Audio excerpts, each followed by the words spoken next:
If you love home decor and you love easy projects, then you're going to love today's video.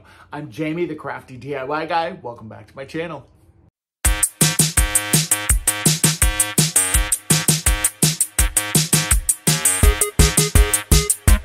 This video is sponsored by Ritual. All right, you guys, for project number one, we are going to take this wood tray. I am also going to add these half rounds, these half wood round beads to my tray. Now, this tray is actually just a wood canvas. You can pick these up in a lot of different stores right now. I've seen them at Dollar Tree. I've seen them at Hobby Lobby. I've seen them at Michael's. I've seen them at Kirkland's. And what's really cool about this particular tray is that I've seen these done before, but they're very expensive. And I got this tray with a coupon, and then the beads I've just been kind of grabbing as I can find them. And I made sure that I had enough that I could go all the way around the edge, and then I just kind of squished them all to the middle of the tray because I am actually putting these beads on the side. Now, the width of these beads is the same width of the side of my tray. So this is going to be perfect because it's going to give my tray this really cool kind of studded look. Now, you could paint this any color that you wanted to, really. And by the way, I'm using Shore Bonders wood glue on this also. But you could paint this any color you wanted. You could make it a metallic color, which is what I chose to do. You could paint it black. You could paint it white. You could kind of give it some antique wax. There's so many different options that you can do with this. And it's really, really going to go with a lot of different styles. Now, I was able to cover my tray completely. Love this. And again, I took it outside, spray painted it this metallic color, and I love it. It's almost like I have a ritual when it comes to my decor and my designs because I always go with the same color palette. And speaking of ritual, let's talk about today's sponsor. The one thing I will say is that it is never too late to start a new ritual and to incorporate a healthy habit into your daily routine. Now, building a lasting habit is going to take time, and it also takes consistency, and that is why I have partnered with today's sponsor, Ritual. Now, this is actually my second bottle of Ritual, and I have to say that I'm really impressed. Now, Ritual helps people fill in the gaps with their diet. There's no shady additives, there's no fillers, there's no colorants, and their easy to take capsules provide 10 nutrients to support a strong foundation for your health. Now, Ritual is a brand I can trust because of their transparency when it comes to ingredients that they use and why they use them. Also, Ritual is the obsessively researched and transparently made multivitamin. The Essentials for Men contains 10 quality ingredients like vitamin A, vitamin D, omega-3, and zinc, which can be difficult for men to get from just their diet alone. And with the Rituals Essentials for Men, I'm able to fill in the gaps in my diet. It's a small step to supporting a healthy foundation for me and for my body. So right now, Ritual is offering 30% off of your first month. All you have to do is go to the link that is in my description box, use this code that you see here on screen, and you can save some money. Be sure and go and check it out and save 30%. All right, everyone, let's get right back to those DIYs. I'm going to take this wooden pencil holder that I picked up from Crafter Square at Dollar Tree and also a package of rub-on transfers. This is a fun project. If you don't have a cutting machine or any kind of a vinyl machine, then this is right up your alley. So you're going to take your pencil holder, paint it whatever color you prefer. I wanted to go with white because I just wanted this to kind of be very just clean and very pretty and just very kind of classic. So I did 2 coats of my chalk paint. This chalk paint, or chalk paint in general, I feel like works a little bit better when you are working with rub-on transfers.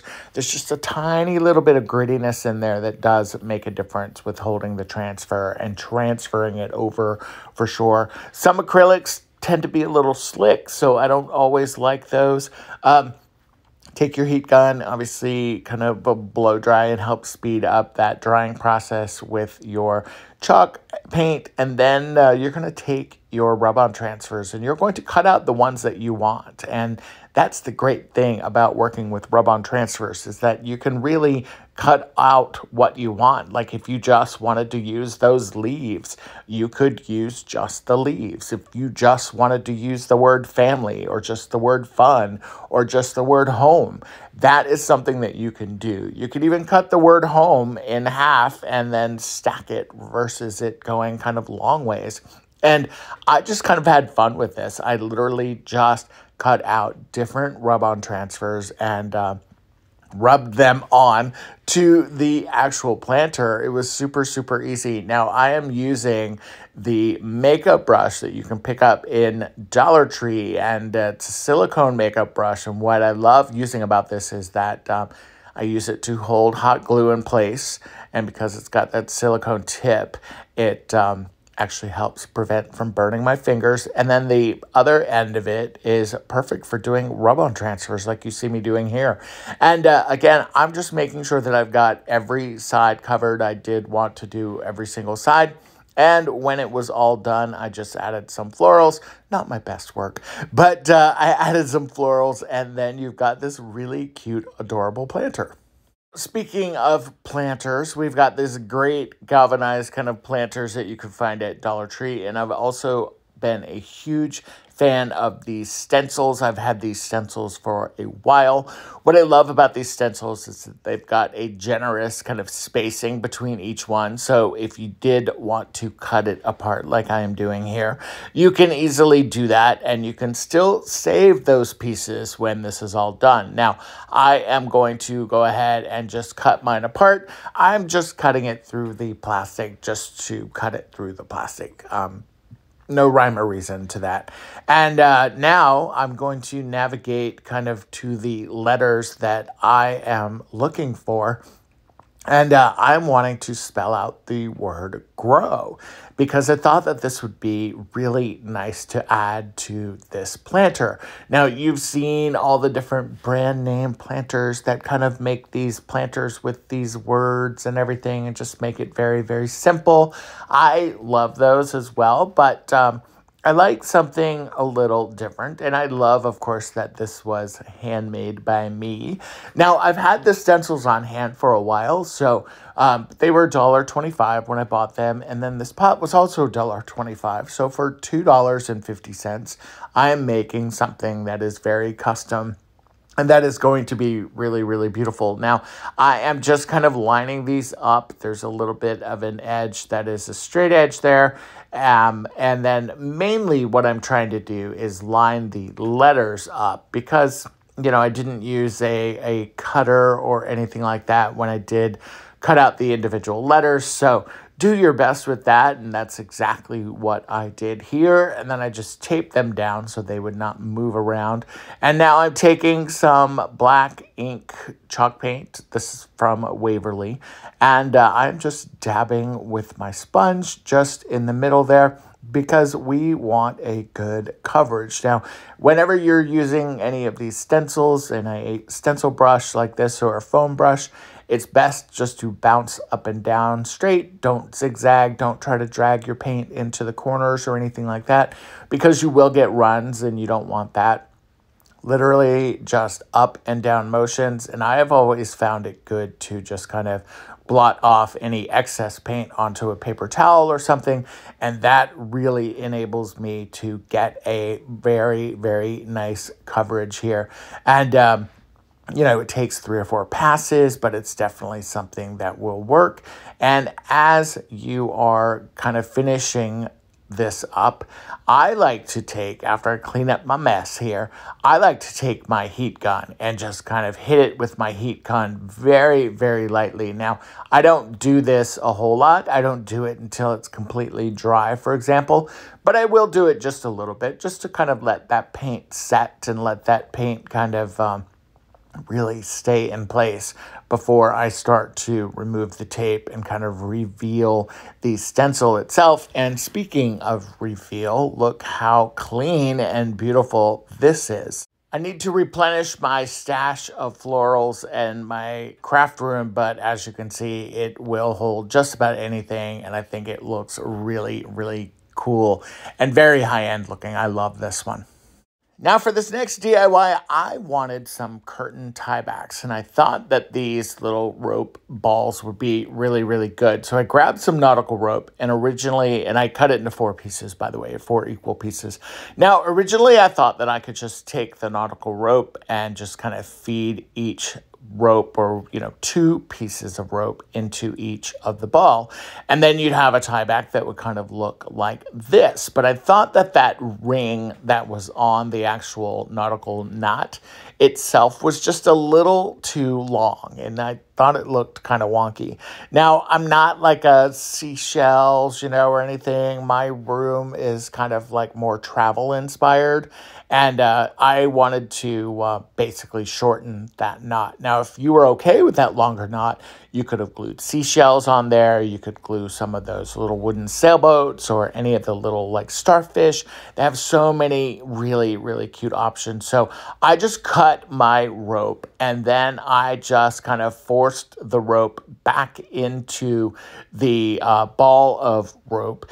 And I did add some hot glue in there as well. That way I could make that side a little bit shorter. And I ended up doing that with both of the nautical balls. So before we kind of finish and tie this up, I did want to make these ends just a little cleaner. Even though they're going to be hidden kind of behind the curtain, I wanted them to hold up, first of all, because we know how this nautical rope will unravel. So go ahead with the original plan. Stick 2 of your ropes through your knot, or through your loops on the knot ball, and you may have to kind of play with it just a little bit like I did here. That's because that rope is starting to unravel.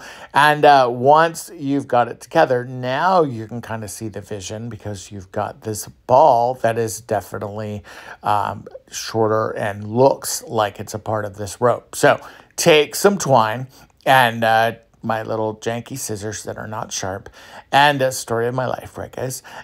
And we are going to take some twine, and we're just going to kind of finish off the edges of my rope. Now, you can do this individually, or you could do this as a bundled group. Either one is fine. I think it really just depends on how you are planning to use these, because this kind of section is really going to go to the back of your curtain. So I have some eye hooks on the backs, on the sides, I guess, of my curtains. And the curtain actually hides it themselves, so you're not really even going to see this. So in this case, I am just doing this because I want something that's going to really help hold that rope together. And I want something that's, got a little bit of a finished edge to it. So after I've done that, and I've done that with both sets of our kind of rope balls, then we are going to be good to go. Now you can see here in kind of rapid speed that I'm just going through the same exact process again. We're just binding those 2 together. We're going to tie it together, and then we're just going to start wrapping. And I wanted to show it at this angle just because I think the previous one wasn't that great. But again, tie a knot, add a little bit of hot glue, and then just start wrapping, and then finish it off, put a little more hot glue in there. You can also trim it off, but I think they look great as curtain tiebacks. I really do love these, and it's a great, great compliment to my bedroom.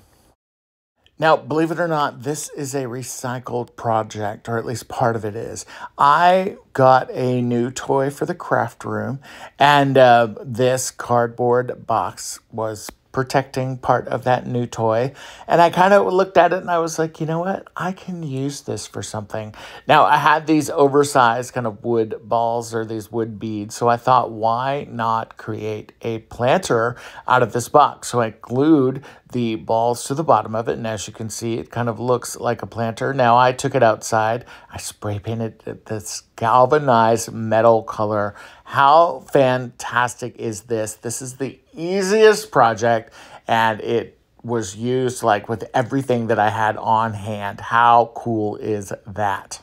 All right, everybody, that is today's projects. Let me know in the comments below which one's your favorite. Also, be sure and check out that link in my description box for Ritual. You can save 30%, and that is not a bad thing at all. If you've been one of my subscribers here for a while, thank you guys so much for being here. I truly appreciate it. And also to my OGs, that's just the original gang that have been with me since the very beginning. Thank you guys so much. Can you believe that we are almost at 100,000 subscribers? That is crazy to me. I'm going to bring you guys more projects, more videos, more shopping hauls, and more fun stuff very soon. Until then, I will chat with you later. Bye-bye.